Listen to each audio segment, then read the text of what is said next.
பிறர் என்ன பண்ணலாம் என்ற வார்த்தை இருக்கக்கூடாது. பிறர் நம்மளை என்ன பண்ணிட போறாங்க, பிறர் என்ன தீங்கு செஞ்சிட போறாங்க.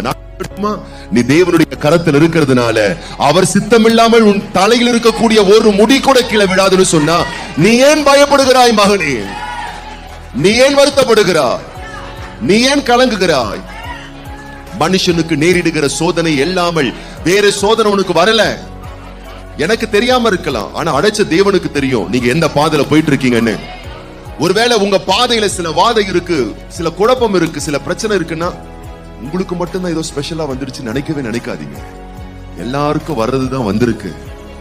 தேவன் சொல்றாரு, அதிலே தேவன் உனக்கு உண்மையுள்ளவராய் இருக்கிறார். அந்த சோதனையிலே தேவன் உண்மையுள்ளவராய் இருக்கிறார்.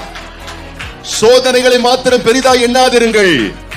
நீ விசுவாசித்தால் இந்த சோதனையை நீ வெற்றி காண்கிற ஒரு நாளாய் இந்த நாள் மாறும்.